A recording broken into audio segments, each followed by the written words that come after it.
Okay, risk-based inspections. We mentioned a little bit about a risk-based approach, which is embodied within the SPS agreement. There's a requirement to ensure that our controls are based on scientific principles and that we take into account risk. There is also a great advantage in employing the principles of risk-based controls in our work, in that it ensures that we focus our scarce resources as much as possible on those areas where we can get a maximum value in terms of food safety improvements. And so the concept has been developed for risk-based inspections, where we use risk as a way to decide where we focus our control activities. I've said several times, you cannot control everything all of the time. So you have to decide what you're going to control in more detail and what in less detail. And we use risk as the way of assessing that. So we need to know something about the universe of items that are going to be subject to control, whether it's number of vessels or number of establishments or landing sites, retailers, markets, or so on. So we have to, the first thing is we have to have a kind of list, and we need to know how many of different kinds of business operators are within that. And of course here we're dealing with fish inspection and control, so we're interested in how many vessels, where they're located, and how many traders, processors, wholesalers, retailers, things like that. The region is characterized by large numbers of small-scale operators, small-scale fishermen, small-scale traders, which presents particular challenges in the actual numbers which we have to control. Now, the risk analysis, of course, as we've mentioned, comprises three separate activities, distinct activities: risk assessment, risk management, and risk communication.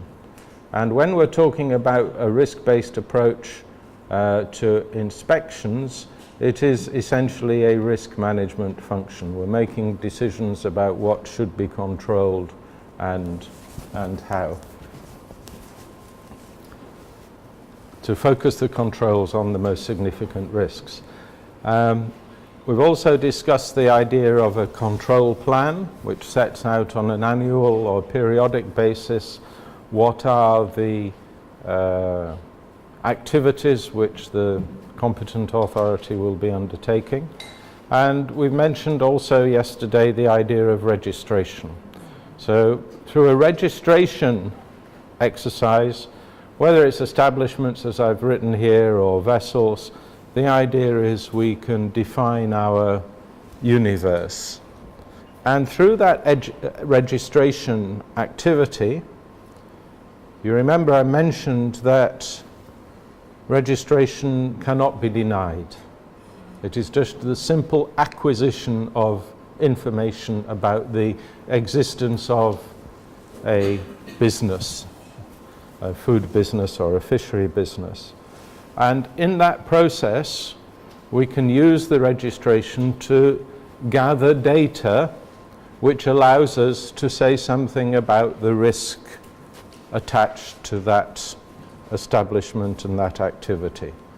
So when we're undergoing a registration exercise, we need to be trying to gather information which allows us to make a risk profiling. In other words, every single item, object of our control, every single vessel, every single individual establishment, every single landing site, we want to assign a risk profile. High risk, medium risk, risk, low risk. And it can be as simple as that. And this we can then use to help establish our inspection priorities. So when we're undergoing registration, we want to try and get information about the type of food which is handled, the species of fish, what are the methods, the processes which are applied, because that also will help us determine if it's fresh fish or processed in some way, canned, vacuum packed. These all involve different aspects of food safety risks, and the scale of the operation, because obviously a very small business which is just selling locally is not going to do as much damage from a food safety failure as one which is maybe selling nationally or exporting. So the idea is that we use information like this to profile each item which we're subjecting to control, and simply we can use a low, medium and high risk classification. So registration data, this is typically the kind of information we might collect during registration of a food business. Identification of the business operator, in other words, the person who is responsible for food safety in that establishment or on that vessel.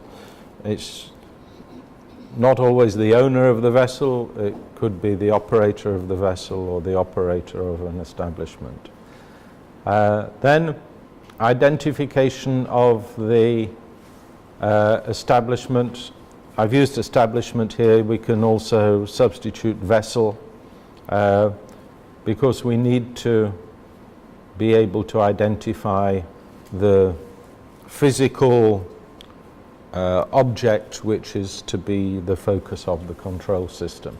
So this would either be a vessel or an establishment on shore. So some information which allows us to identify it uniquely. You can see we often now put GPS coordinates for shore-based establishments. This is great because then it means you can start to map them and using geographic data as part of your control system. Particularly when you have lots of small businesses. Sometimes they're difficult to find in big cities where there are no street names, no numbers on establishments. It sometimes can be quite difficult to get back to an establishment. So keeping the coordinates up to date is one way we do that. Then we need to get some information about their activities. What is the nature of their business in relation to the food concerned? Importing, producer, processor, retail, catering, wholesale, markets of different descriptions. That defines their activities. Then we need to collect some information about the technical characteristics of their business. So the type of products, the species, raw materials, input, the processes which they apply, and the final products which they make. So this defines the products and processes, allows you to identify the kind of hazards that might be involved, and then finally their distribution. Are they just locally within a local government area? Are they distributing nationally or internationally? So once you collect all of that information through a registration exercise, you're in a position to undertake a risk profiling exercise by applying different criteria. So there are three main steps to this. The first thing is that you look at the type of product. This system, incidentally, was developed by the Food Safety Authority of Ireland. And they have a document which describes it. Unfortunately, it was on their website and they've taken it down because they've revised the system or something, I'm not sure. But this is all based on something that was developed by the Irish Food Safety Authority. And in designing this system, they've recognized the overall major risk, which we discussed, which I put up the slide the other day, which showed that 95% of the food safety illnesses were caused by biological hazards and in particular bacterial and viral infections. So this system is very much focused on bacterial and viral pathogens. So it doesn't reflect other kinds of hazards. For example, in this region, ciguatera might be something that you would want to build into this system. So bear in mind that this is just as an example, and it was designed for a Northern European situation. Of course, if we're going to apply this in any individual situation, the first thing you do is you sit down and you may use these principles, but you would have to revise it for your own particular circumstances.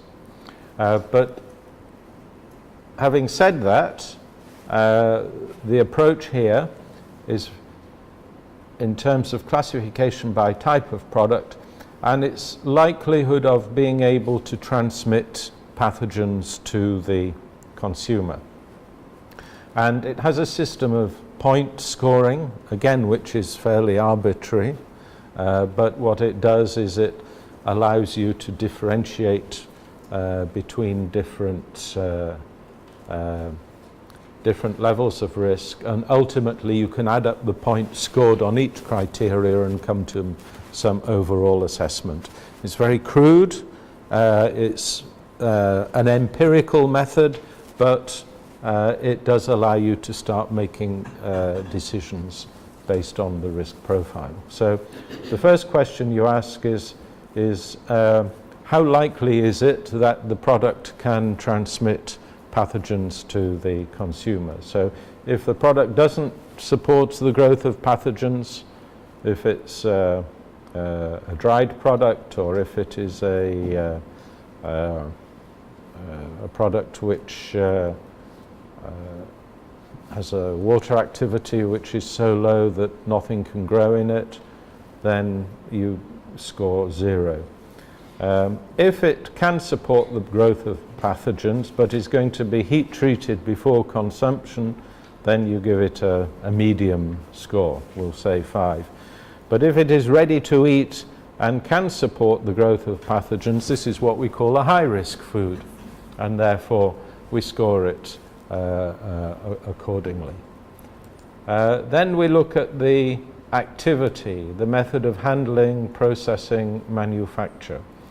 So this is what happens in the establishment. So if it is an establishment which is engaged only in storage, distribution, sale of pre-packaged food, which is stable at ambient temperatures, then we have pretty much 0 risk. So if it was, say, a small shop selling canned fish, dried spaghetti or noodles in packs, bags of sugar, tea, you know, your typical corner store without any refrigeration because the products don't need that, then from a food safety point of view, you say that's pretty much 0 risk.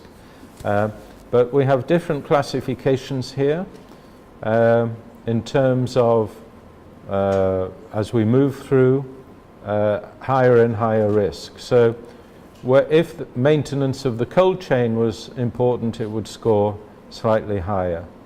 If it was low risk open foods, such as fruit and vegetables, dried goods slightly higher. And then we're moving to some of the more higher risk activities where handling, preparation of medium, high risk, loose foods, slicing, portioning, but which are subject to be further heat treatment. Well, okay, this would be your normal fish retailing operation, for example. Here is more even higher risk, where you have high risk loose foods, slicing and portioning, which are ready to eat. So here, if you were preparing, say, hot smoked sliced tuna, something like that, in a vacuum pack, no, vacuum pack will come later, but hot smoked sliced tuna where it was going to be ready to eat and where there was an opportunity that any contamination would not be killed by subsequent cooking, then an even higher score. And then finally, you have specialized methods where the safety of the product is entirely dependent on that processing step. So this would be things like canning or vacuum packing and so on. So this is how we try to determine the level of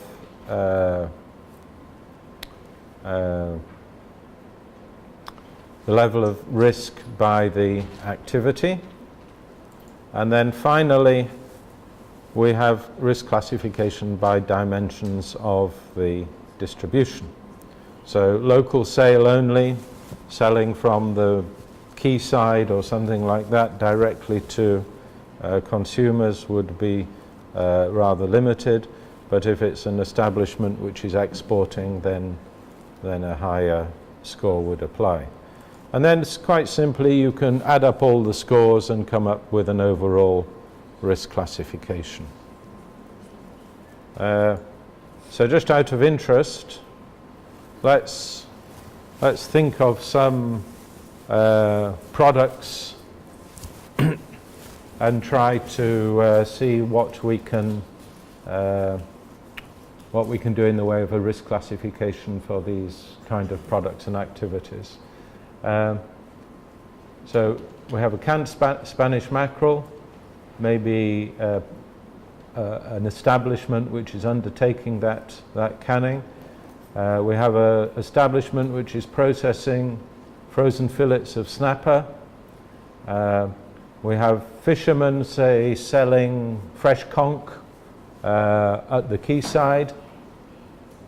We have a small-scale processor selling a dried tuna snack food to supermarkets, and we have an exporter which is cooking lobster tails and freezing them for export. So what we can do is I've tabulated these up here, and we'll go back to these risk classifications. So if we take our first product, processor canning Spanish mackerel, so how would we assign a risk to this? Which of these categories on the slide do you think would apply to this kind of product?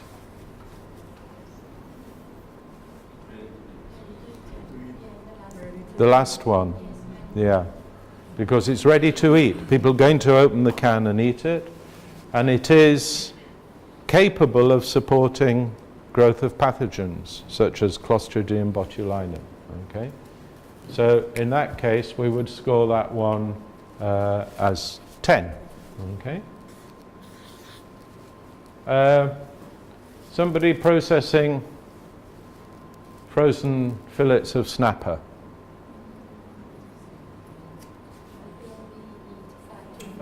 5. Okay. Yeah, because it's going to be cooked afterwards, usually, and it can support the growth of pathogens, but because it's going to be cooked, we don't give it the highest score. So that would be 5. Let's now look by activity. So this is a canning factory. So where would that come on this scale?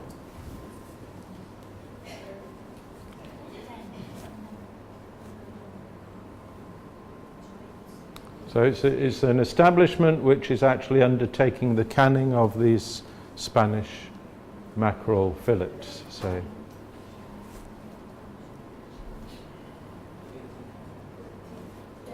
$30. It's a special method of processing, isn't it, which the safety of the product is depending on the nature of that thermal processing. So we would score that one as 30.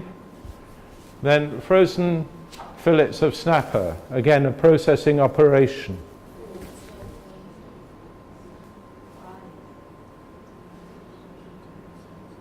Okay, we're processing, so it's not either of these two which are storage and distribution only.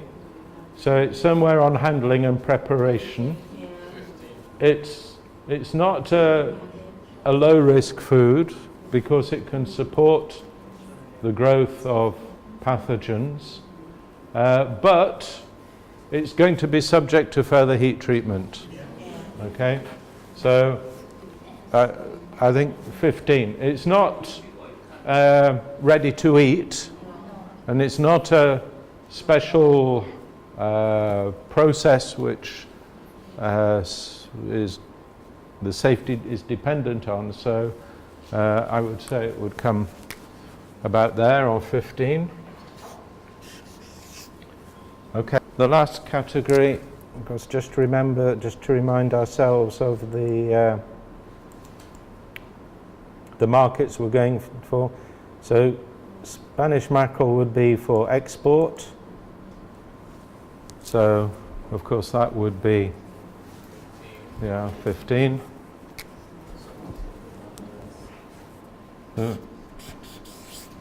Snapper fillets, we said we're going for local markets, I think, did we say? Regional markets.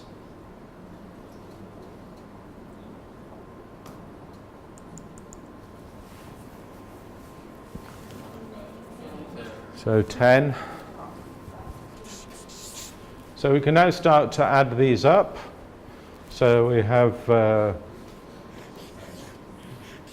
55 for the canned Spanish mackerel,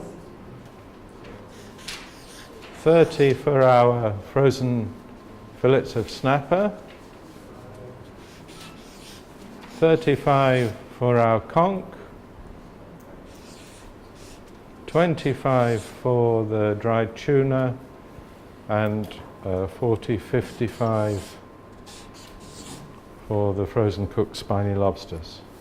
So you can see then, in terms of the products which we, or the establishments which we might like to start focusing on more, we've started to separate some of these operators on the basis of risk. So according to the exercise we've undertaken, we'd be rather more interested in these two, which we might put as our higher priority. I mean, we have here a classification, but the point is, I think the way we've done this, they would all be relatively high risk, okay? But the point is, it's not the absolute score, it's the relative score which is the most important. So we're looking here at your canning factory and your cooked lobster tails, less interested in our conch, although that is of some interest, but only because it's local sale. If that was going to be sold more widely, we might want to take more interest. And then these two would be the least interesting. Okay, so this is the kind of exercise we go through to try to profile establishments. Now, there is another factor which we have to take into account before we can determine our inspection priorities. We have to think about their compliance record. Are they a good establishment at complying with food safety requirements? Have they got HACCP systems? Have they got all their GMPs in place and so on?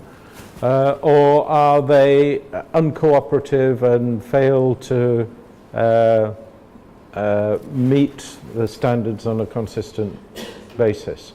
So in order to set our kind of priorities in terms of inspections, how frequently should we inspect, we have to combine our risk profile, low, medium and high, with their compliance record, so that we find, or if you find that an organization has because of the various product and market and processing activities, is very, very high risk establishment, and that its compliance record is very poor, then we need to be paying much more attention to it from a control point of view.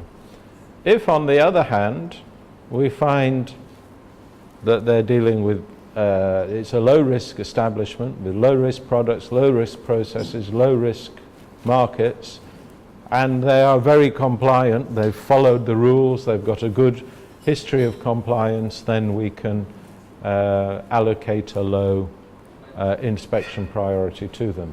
And you want to be doing that per establishment or per category of establishment? No, per individual establishment. Yeah, yeah. Because establishment A might be here, and establishment B, which is doing exactly the same kind of process and product, but is compliant, would be down here. So you would have different inspection frequencies. Okay, this makes sense. The business operators that have a long record of non-compliance, you're in there on a regular basis. Those which are always compliant, where you never find anything wrong, leave them alone, you know. And this, I think, is a very interesting way of doing things. And certainly, I've come across inspection bodies. I was in, we took a study tour to York in the UK, which is where Graham is from. And it's a big tourist centre, historical centre, with lots and lots of restaurants and cafes and things like this.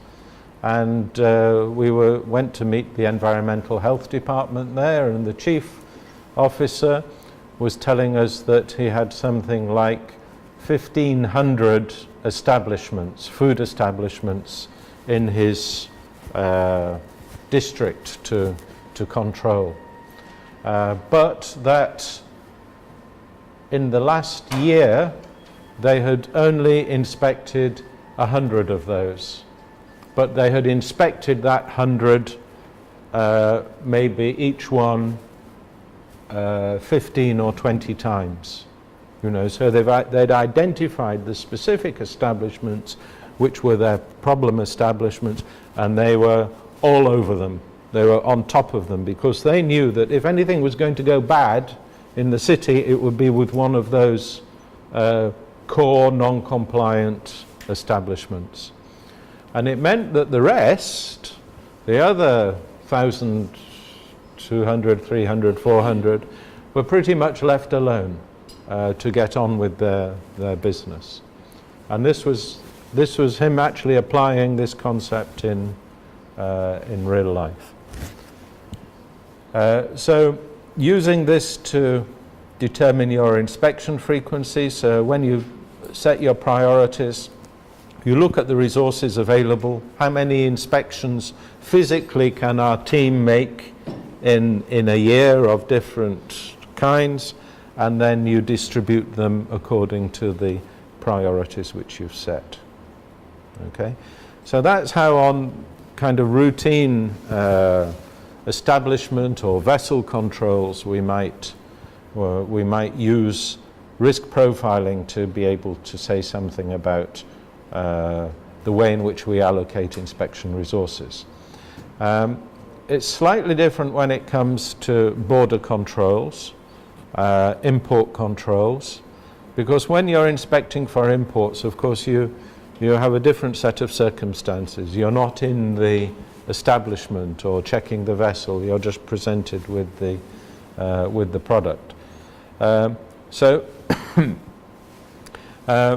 one of the things we need to do when we're considering controlling imports, the principle is the same. We need to profile our import consignments according to risk.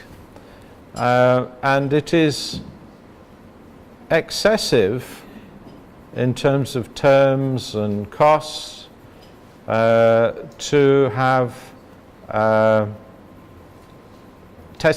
sampling and testing of all consignments. Okay, this is not a practical consideration that that every single consignment presented for import could be or should be sampled and tested. And it's also a breach of the SPS agreement. Sorry, this says Nigeria here. It was from the last presentation I used this for. But the SPS agreement says it obliges states to adopt scientific principles in the way in which they assess compliance of SPS measures in international trade. And if you're sampling and testing everything, there's an argument to say that you're not applying those principles. They have to be, your controls have to be proportionate, risk-based, and you know, in some circumstances you can miss critical hazards if informal trade is not appropriately controlled as well. So having a more rigorous approach to border controls requires using information about the origin as your primary determinant of risk, along with the nature of the product. So you have two factors. You have your harmonized system code and you have the origin. And based on that, you should be able to allocate a risk profile to individual consignments based on things such as the nature of the product, you know, similar to what we have done here, because your import classification is sufficiently detailed to allow you to do that on the basis of harmonized system codes, and to have for every single HS code and every single origin of products which are consigned to you, you need to have an appropriate response defined in terms of the border control action which will be taken. So you have a set of protocols, essentially, with HS code, origin, and then instructions to whoever is on the border, because sometimes the border control is not implemented by the responsible competent authority directly, so the risk management is done by the competent authority. The border control might be done by a customs officer or by somebody else, not necessarily directly an agent of the authority. So you have a set of protocols which set out a progressive series of checks which can be done. And generally these checks are defined as documentary checks, where you just look at the paperwork, and there you check that the certificate is correct, it's issued by the right authority, that the stamp is correct, the signature is correct, and that once the paperwork is determined to be genuine, you then assess whether that product and origin are from authorized sources. Very much like the EU does with their products of animal origin. If somebody sends fish to the EU from a country which is not on the list, it doesn't get in. It's not an authorized source. So it's very straightforward. If it comes from an authorized country but the paperwork isn't straight, if the signature isn't by a recognized authorized signatory of those certificates, it doesn't get in. You know, so the documentary check is the first stage. Then you may specify that there should be an identity check. Again, this is to confirm that the consignment is as described on the certificate. So the species, the quantities, the form and so on are all in line with what is written on the certificate. And then finally, where you choose to do so based on your assessment of the risk, there would be some physical checks, which means you make some measurements regarding the consignment. And the nature and extent of those measurements will be determined by what you have assessed as the risks in that product from that origin. And that may be different to the risks which you've assessed in the same product but from a different origin. So it's not necessarily just on the product that you make your checks, it could also be on based on origin. And this is how the EU operates its import controls, and it is an efficient way of doing so, because if, for example, a consignment of fish goes into the EU and they find that, say, it's swordfish, and they find it has high levels of cadmium, because in this system there will be a level of background sampling and testing which is always implemented at a minimum level. It might be 1% of all consignments or 2% of all consignments of particular types. If there is a problem identified, of course there is an alert issued and the consignment is not allowed to enter. But then subsequent consignments are subject to an elevated level of controls, because immediately, because there's been a problem in the past, your likelihood of non-compliance as far as the border control officer is concerned has increased. So we need to, if you're involved in setting up and running border controls for fishery products, then these are some of the things you need to take into account. And building this database is quite a challenging activity. It means you have to have, first of all, a very close relationship with the customs, because you need to be able to have access to the classification of consignments according to their harmonized system codes, and you need to be alerted when consignments which are relevant to your area of interest are presented for clearance. And then you need to design this database which says for every single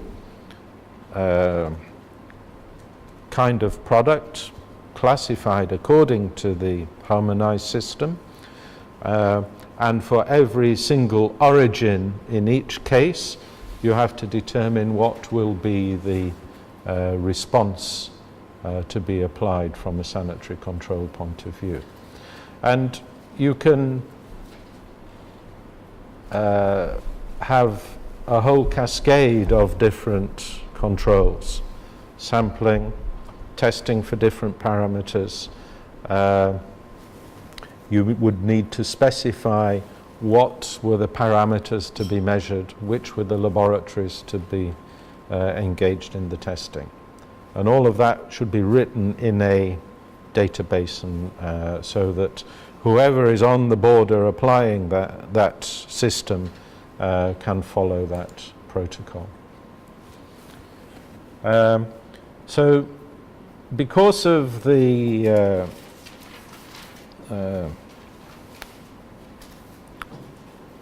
need to adjust these import and export control systems, because in a way the export is also on the border a kind of reverse of that process.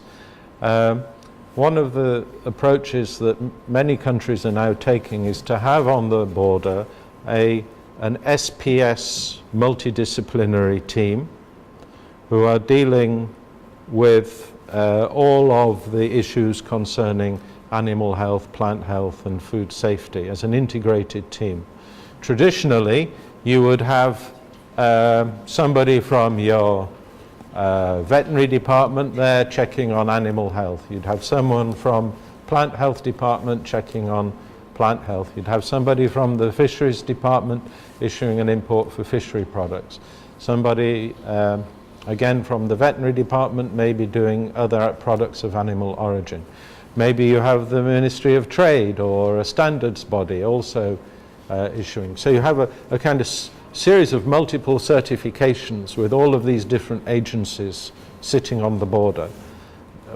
What we're trying to do now is trade facilitation, reduce the bureaucracy, reduce the numbers of papers that you have to go around different offices to get in order to get your product in or out, and integrate that within a multidisciplinary team which deals with all of these border control issues. Because if you can document all of these protocols as a competent authority, you know, you're retaining as the competent authority the rights, the duty to manage the risk, and you document that, but it can be implemented by other people, not necessarily your own inspectors, because it's just a straightforward following of the protocol. And what we try to do as well is trade management systems, customs management systems are in many countries now computerized. The United Nations UNCTAD, what is it? United Nations Council on Trade and Development, I think, has a system called IICA, which is a customs database management system, which also has recently an SPS module which can be applied. And countries are now trying to put all of their SPS control protocols for import and export integrated with the IICA or similar systems. And this then streamlines these cross-border activities. Okay, the only other points to make, I think, about this are that once you have started to rationalize your border control system, okay, it's not such a big deal in small island countries, but in big countries with lots of different points of entry, airports, seaports, land borders, you can then start to stratify your border crossings so that only certain kinds of products are allowed to enter at certain points. And essentially what you do is you restrict the locations at which your higher risk products are entering your territory, so that you can make sure that you have adequate specialized teams available to be able to deal with those.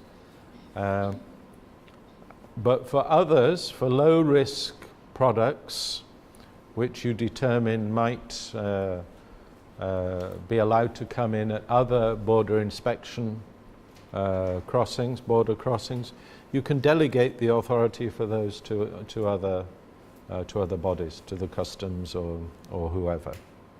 Yeah. So I think that's all I wanted to say about how we integrate the concept of risk within inspection activities.